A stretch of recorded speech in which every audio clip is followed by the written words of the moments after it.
Hello everyone. आज हम लोग लॉ ऑफ टॉट में उपचार के टॉपिक को कवर करेंगे। उपचार के टॉपिक में लैटिन की एक मैक्सिम है, उबी जस इबी रेमेडियम। जहाँ किसी व्यक्ति के पास में अधिकार होते हैं वहाँ उसको उपचार भी मिलेगा।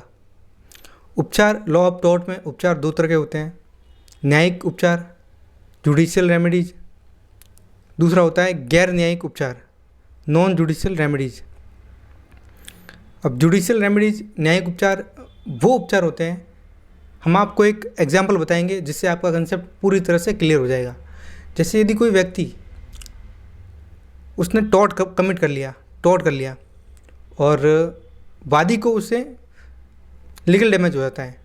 यदि वादी न्यायालय में जा कर के उस प्रतिवादी के विरुद्ध वाद ला करके डैमेजेस क्लेम करता है तो इसे ही जुडिशियल रेमेडीज कहेंगे। इसका मतलब हुआ कि न्यायालय में जा करके कार्रवाई करवा करके फिर क्षतिपूर्ति करवाना, तो इसे ही न्यायिक उपचार कहेंगे। क्षतिपूर्ति भी करवा सकता है, और यदि कोई संपत्ति की अगर संपत्ति ले ली गई है प्रतिवादी के द्वारा तो उसकी पुनर्प्राप्ति के लिए भी जा सकता है, इंजेक्शन के लिए भी जा सकता है, वादी न्यायालय में व्यादेश के लिए भी जा सकता है। तो ये सारी जो है वो जुडिशियल रेमेडीज हैं। यहाँ न्यायिक उपचार को 3 भागों में बांटा गया है, क्षतिपूर्ति, व्यादेश और संपत्ति की पुनर्प्राप्ति। अब हम पढ़ेंगे कि क्षतिपूर्ति। यदि किसी व्यक्ति ने कोई टॉर्ट कमिट कर दिया है तो ऐसे टॉर्ट के लिए वादी जो है जिसको लीगल डैमेज हुआ है वो न्यायालय में जाकर के डैमेजेस क्लेम कर सकता है। डैमेजेस 7 प्रकार के होते हैं। क्षतिपूर्ति जो होती है वो 7 प्रकार की होती है। पहली है नाम मात्र की क्षतिपूर्ति। इसमें नुकसानी की जो राशि होती है, लीगल डैमेज जरूर होता है लेकिन आर्थिक रूप से वादी को कोई नुकसान नहीं होता। ये एक केस में भी बोला गया था, एसबी बनाम वाइट के केस में, उसमें भी नाम मात्र की क्षतिपूर्ति ली गई थी। दूसरी है वास्तविक क्षतिपूर्ति।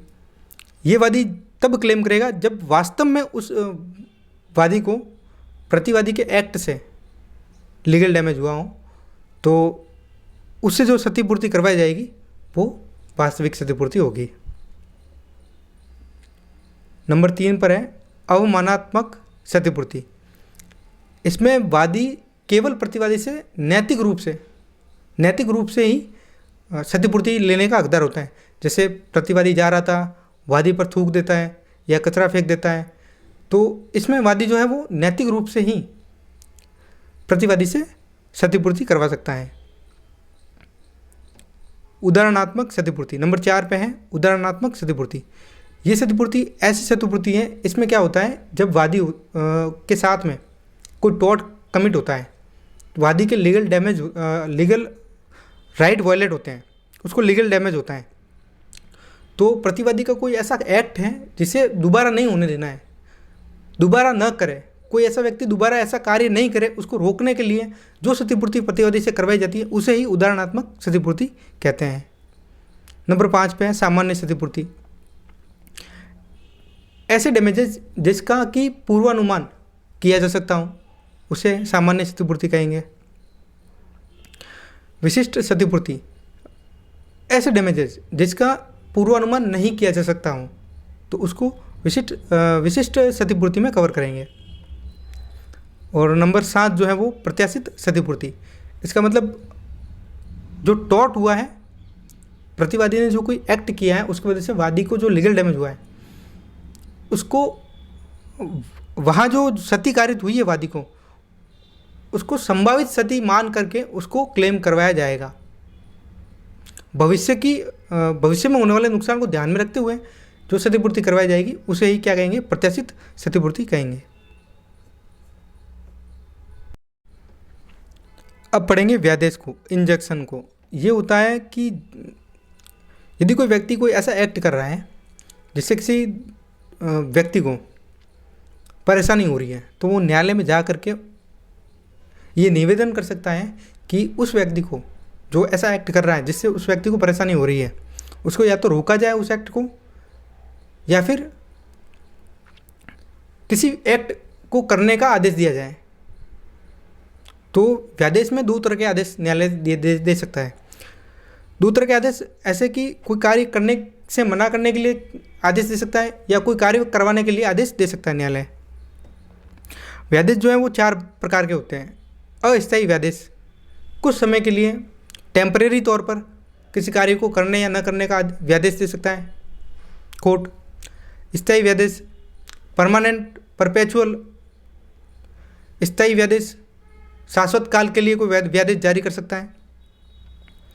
नंबर 3 पे निषेधात्मक व्यादेश, इसका मतलब होता है कि कोई कार्य नहीं करने के लिए व्यादेश दे सकता है न्यायालय। आदेशात्मक व्यादेश, इसका मतलब होता है कि कोई कार्य करवाने के लिए न्यायालय व्यादेश दे सकता है। न्यायालय जब भी इंजंक्शन ग्रांट करेगा, जब भी व्यादेश देगा, तब 3 बातों को ध्यान में रखेगा। पहला है प्रथम दृष्टया मामला, क्या वादी जो वाद लेकर के आ रहा है उसमें उसके सफल होने की संभावना है या नहीं है, उसको ध्यान में रखेगा। यदि वादी प्रथम दृष्टया न्यायालय को लग रहा है कि वादी की जीतने की संभावना है, तभी न्यायालय जो है वो ग्रांट करेगा व्यादेश को। नंबर 2 अपूर्णीय स्थिति, अब न्यायालय देखेगा कि यदि वादी को इंजेक्शन ग्रांट नहीं किया तो वादी को जो क्षति होगी वो अपूर्णीय होगी, उसको धन के द्वारा पूरा नहीं किया जा सकता हो, इस बात को भी ध्यान में रखेगा। तीसरा जो सिद्धांत है उसको ध्यान में रखेगा, सुविधा का संतुलन। जब भी व्यादेश जारी करेगा या नहीं करेगा, जब भी आदेश जारी करेगा न्यायालय, तब ये देखेगा कि सुविधा का संतुलन किसके पक्ष में है, वादी के पक्ष में है या प्रतिवादी के पक्ष में। ये चीज़ें भी न्यायालय देखेगा। अब कब कब किन किन मामलों में न्यायालय जो है वो व्यादेश ग्रांट करता है, न्यूसेंस के मामले में, ट्रेसपासिंग के मामले में, डिफामेशन के केस में और कॉपीराइट के केसेज में, इनमें जो है वो न्यायालय ग्रांट करता है, व्यादेश ग्रांट, इंजेक्शन ग्रांट करता है। संपत्ति की पुनर्प्राप्ति के लिए हमने बता दिया आपको, उसके लिए भी न्यायालय में टॉर्ट फीजर जो है उसके विरुद्ध वादी जो है दावा ला करके वादी अपनी संपत्ति को पुनः प्राप्त कर सकता है। अब पढ़ेंगे गैर न्यायिक उपचारों को। ये ऐसे उपचार हैं जिनके लिए वादी को न्यायालय में जाने की ज़रूरत नहीं पड़ती, जिनके लिए न्यायालय में जाने की ज़रूरत नहीं है, वादी वैसे ही क्लेम कर सकता है, लेकिन लीगली तौर पर, इलीगल तौर पर नहीं कर सकता।